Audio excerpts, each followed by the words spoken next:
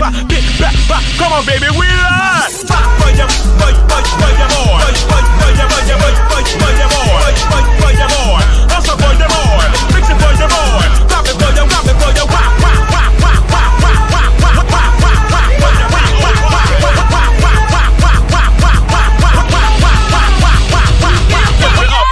Lift it up.